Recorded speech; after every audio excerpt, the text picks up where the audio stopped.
Hello everyone, and thanks again for joining me for Third Act Stories. And as you can see, I have a flintlock muzzleloader, not a rifle, but a muzzleloader in front of me. And it's a replica of one of my favorite make-believe television rifles, carried by Fess Parker, who played Daniel Boone in the 60s, I guess 70s TV show Daniel Boone. It's called Ticklicker. That's the name of the rifle that Daniel Boone, I guess, gave to it, or the TV show gave to it. And this is a little story of my reason behind doing this and my interest in it. This is just fun stuff you get to do in your third act if you've made some good decisions in your life anyway. And I think I have. I've got the hat. I've got the jacket. Not wearing the hat and wearing the jacket. The reason I'm not wearing the hat, because if I was in my first act, I'd probably wear the hat. In my third act, I don't want my hair to smell like a dead raccoon, so I'm not wearing the hat. But that kind of goes into a little story that I've got that started this whole thing. As I got older, I wanted to shoot flintlock rifles. I was fascinated with them. As a young man, I liked the Daniel Boone and Davy Crockett shows that were on TV, and it got me interested in that. And I was a big fan of going to the Alamo. When I was a kid, whenever my parents would ask me, where do you want to go on vacation? I'd always say, I want to go to the Alamo. It was like Mecca for me. And they had a lot of rifles on display there at the Alamo, and I was just fascinated with it. I loved the whole, just the whole way they worked and the art history and the artistry of the rifles. And so what got me finally building this thing, and thanks to Cashtook Bowcraft, by the way, who helped me get this thing made. They worked up the original kit for it with some other few specifications that I gave them, and then I finished it off. So the story is, I used to do comic books and coloring books for the Alamo. And this was just a fun kind of a side hobby gig that I had. Made a little bit of money at it, but I got to be good friends with the folks at the Alamo. And one day they called me up and said, hey, do you want to go to dinner with Fess Parker? And I said, well, yeah, sure I do. So I got to go to the dinner that they were giving him at the Alamo one night. He was donating one of his guns to the Alamo, a gun that he'd been given years ago. Not anything that he'd used in any of the shows, but something that was kind of cool and I got to touch. And it's in the Alamo today.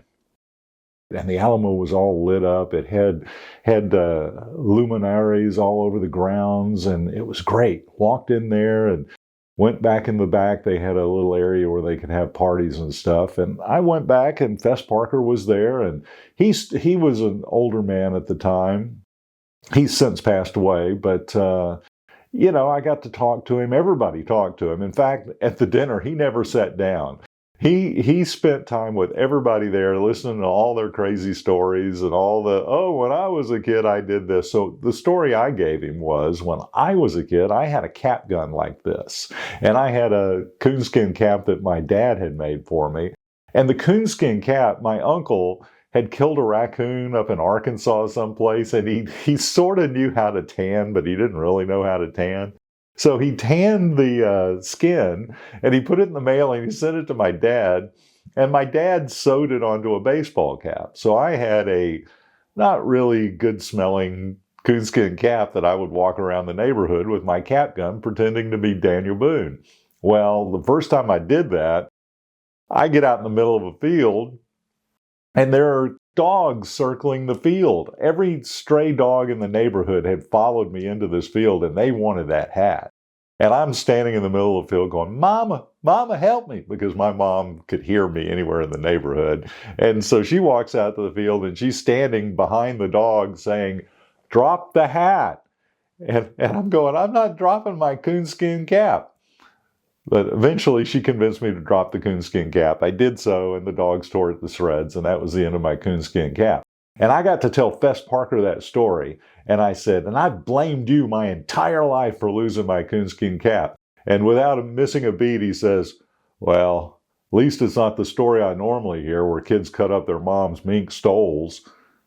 Anyway, he's a great guy. He was a great guy. He had a winery in Los Alamos, I think. I got to go to it.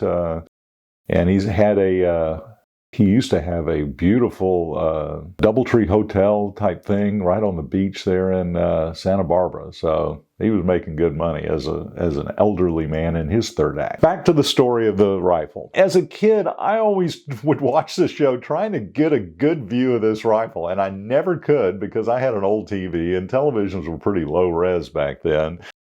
But later in life, I had something called the internet. And the internet let me look up different rifles, and I've been shooting flintlocks for a while before I built this thing.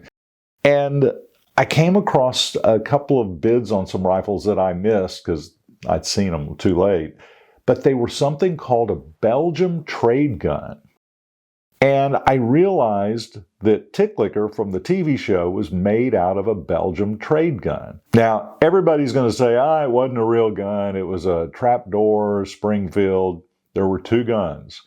There was one gun that was a flintlock, smoothbore muzzleloader. And there was a trapdoor that had been cobbled together to make it look like a flintlock. And that thing was used, I think, for stunt stuff. It was used when you had to make powder come out of the lock, because those things were easy to load and they weren't dangerous, apparently, on set. But they did have, most of the time, Daniel Boone, Fess Parker, used to carry a Belgium muzzle-loading musket. And that's what they carved up to make Ticklicker. Well, you can see that the history of that gun. You can see it. The first time I ever saw this rifle was Henry Fonda was carrying it in a movie called Drums Along the Mohawk. And if you go back and look at that film, you look at stills from that film, it is absolutely the rifle that Fess Parker carried in the Daniel Boone series. That was originally a flintlock. It was always a flintlock. It was not a trapdoor. So there's two guns. I based my replica on the original flintlock. So what I did is, you can see, I carved up this thing to high heavens.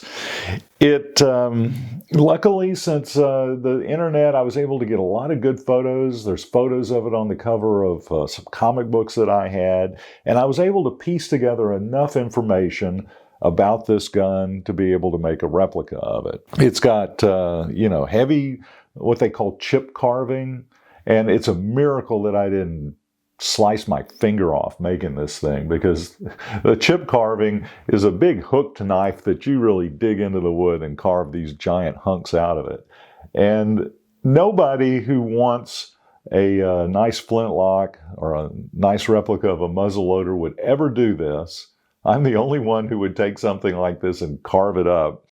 But I liked it because it reminded me of the old Indian trade guns. They would sell the American Indians these probably not the best guns, but they would sell them to them, and the Indians would adorn them with carvings. A lot of people up in the upper northern Pacific, the Alaska and that area, they would really carve, the Indians would really carve up their guns to give them like a totem pole look. And that's what I thought this thing ended up looking like. None of the designs on it mean anything necessarily. I'm happy with the way the thing turned out. It's as close as I've seen to what the original rifle is like. I don't know if the original rifle still exists. I know that the Springfield trapdoor rifle had been sold in an auction not too long ago, and everybody says, that was the only one that was ever used. Again, there were two. For a fact, there were two, and the one that I was interested in was the original Belgium flintlock. So that's my story here. It's really fun to have something like this and go shoot it. I'm not necessarily a big gun guy, but I love muzzle-loading flintlocks. I love being able to get accurate with them and do a good job with shooting.